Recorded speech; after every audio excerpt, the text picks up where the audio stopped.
Today,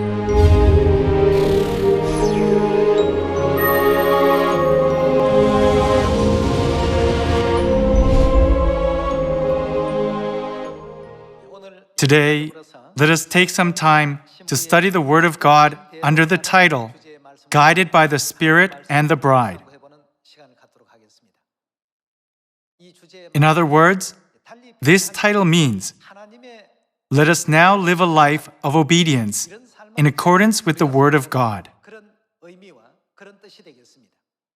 Let us see the words in Revelation chapter 14, verse 1. Then I looked, and there before me was the Lamb, standing on Mount Zion, and with him 144,000, who had his name and his father's name written on their foreheads. And I heard a sound from heaven, like the roar of rushing waters, and like a loud peal of thunder. The sound I heard was like that of harpists playing their harps. And they sang a new song before the throne and before the four living creatures and the elders. No one could learn the song except the 144,000 who had been redeemed from the earth. These are those who did not defile themselves with women, for they kept themselves pure. They follow the Lamb. Who is the Lamb? The Lamb is Jesus. They follow the Lamb wherever he goes. Our thoughts and judgments are important. However, the Bible and the prophets emphasize that we must trust God's thoughts and judgments.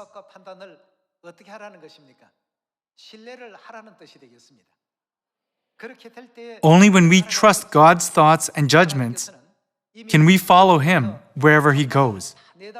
Doesn't God see the end from the beginning and lead the salvation work of mankind?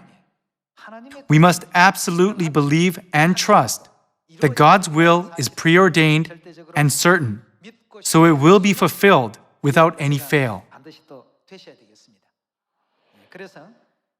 That is why Jesus came to this earth to guide His children, who are the crown princes of the kingdom of heaven, not just with words, but through His living examples.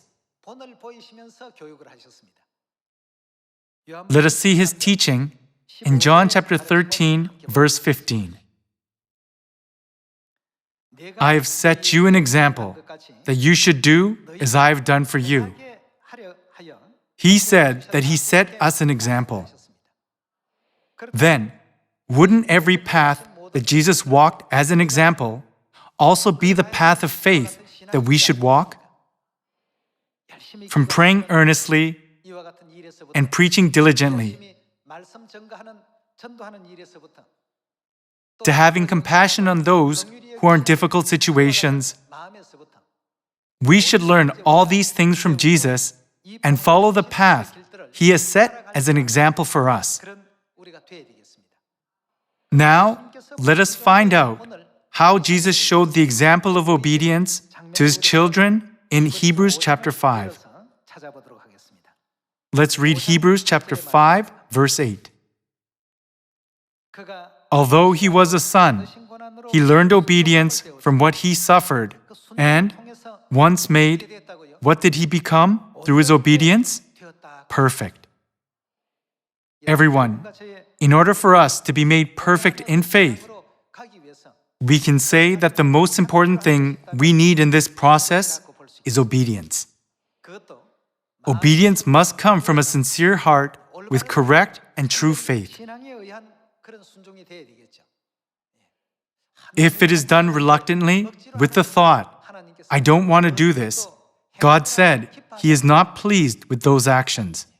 Instead, let us become the children of Zion who are always thankful and obedient to the guidance of the Spirit and the bride by thinking, what teachings are they giving us in this age? With this, let me conclude today's sermon. Thank you very much.